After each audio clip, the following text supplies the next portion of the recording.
I want you to pay close attention to your feet for a moment. When you stand up from your chair, what do you actually feel? Do you feel a solid, stable connection to the floor? Or is there a strange numbness, a buzzing, maybe a tingling sensation that wasn't there years ago? Maybe it's even worse. Maybe it feels like you're walking on cotton or bubble wrap, leaving you completely unsure of where your feet actually are. I'm Dr. Naira, and if you're dealing with numbness, tingling, or weakness in your feet and legs, what I'm about to share today could make a genuine difference in how you move and how confident you feel on your feet. Most seniors experiencing these symptoms are told it's simply neuropathy, whether from diabetes, past chemotherapy, or just poor circulation from aging. They're told the nerves are damaged and there's nothing to do except take medication and learn to live with it. But here's what I want you to know. That's not the whole story. Research shows that specific, targeted movements can actually improve nerve function and significantly reduce neuropathy symptoms. Your nervous system is more adaptable than you've been led to believe. By gently challenging your brain to reconnect with your lower body through specific exercises, you can stimulate nerve recovery, improve blood flow, and regain stability you thought was gone forever. Today, I'm going to walk you through 4 simple exercises you can do right at home. We'll show both seated and standing variations, so you can pick exactly what fits your current ability level. Before we dive in, leave a comment and tell me what you're experiencing. Just type tingling if your feet burn or hurt, or type numbness if you struggle to feel the floor. I want to know what you're dealing with so I can continue creating content that actually helps you. And if staying strong, steady, and independent matters to you, make sure you're subscribed. Before we start moving, I want to address what neuropathy really is, because understanding what's happening in your body makes the exercises make more sense. Your nerves are like electrical wires running from your brain down your spinal cord all the way to the tips of your toes. They carry information constantly. They tell your brain where your foot is, how hard the ground is, whether the surface is flat or tilted. So what goes wrong? Over time, due to elevated blood sugar from diabetes, harsh treatments like chemotherapy, or simply poor circulation as we age, the protective coating around those nerves gets damaged. The tiny blood vessels that supply nerves with oxygen begin to narrow. When a nerve is starved of oxygen and its protective layer is compromised, the signal starts to short circuit. That short circuit creates the burning, tingling, and buzzing you feel. Numbness happens when the signal drops out completely. The wire is so damaged that the brain asks the foot, "Where are you?" And the foot tries to answer, but the message never makes it back up the leg. This is why you feel like you're walking on thick cotton. Your brain is literally guessing where the floor is. Here's the encouraging part. Your brain and nervous system are highly adaptable through a process called neuroplasticity. When you perform specific movements that challenge your balance and coordination, you force your brain to pay attention to your legs and feet.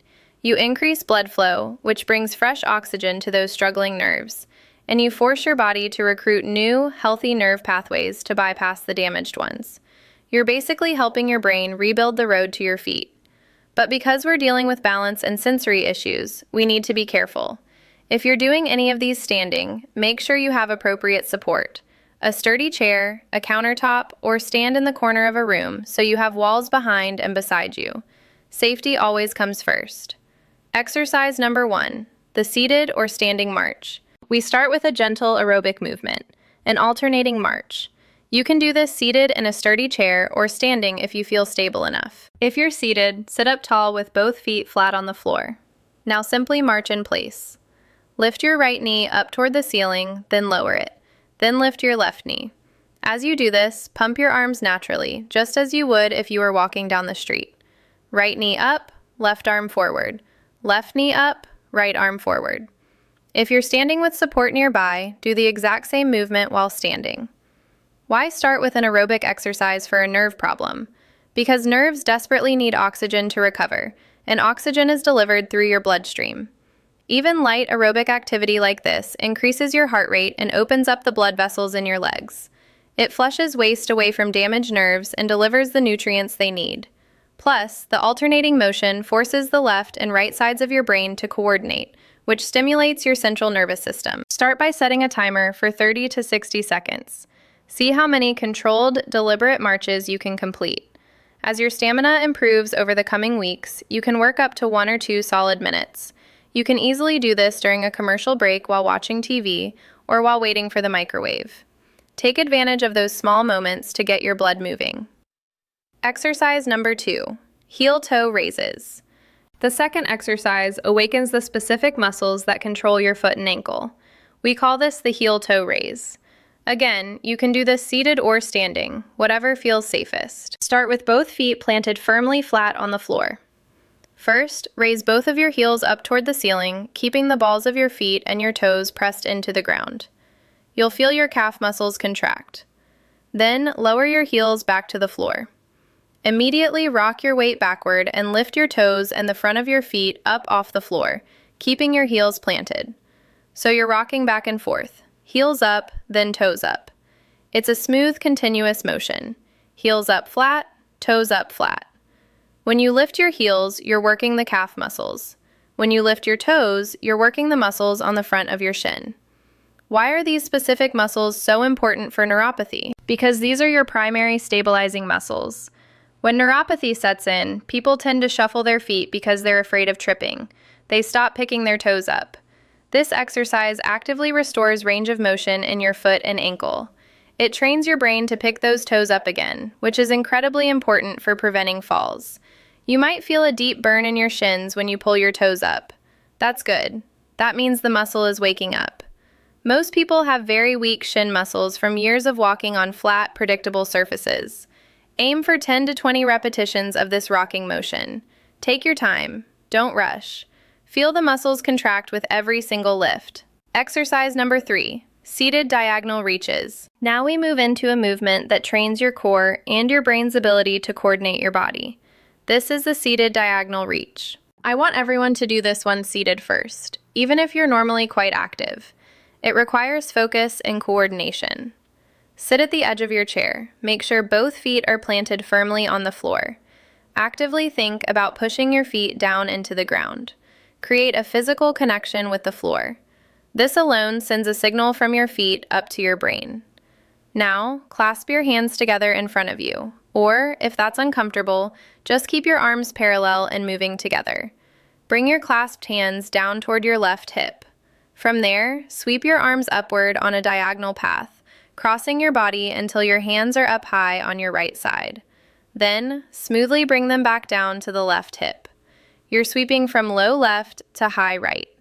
Do this 10 to 20 times on one side, then switch. Sweep from low right to high left for another 10 to 20 repetitions. Why does a core exercise help your feet? Because balance isn't just about the feet. Balance requires a strong core to keep your center of gravity stable. While you're doing these diagonal reaches, you're forcing your core to stabilize your shifting weight, and you're maintaining that firm pressure through your feet into the floor. It's a full-body coordination drill that forces your nervous system to communicate across multiple pathways simultaneously. Core strength and leg connection go hand in hand. Exercise number 4, modified single leg stance. For this fourth exercise, we're going to work on a modified single leg stance. This one is standing only, so make sure you have appropriate support. The best place to do this is standing in the corner of a room, facing outward, with a chair in front of you. This gives you walls behind and beside you and a chair to hold on to if needed.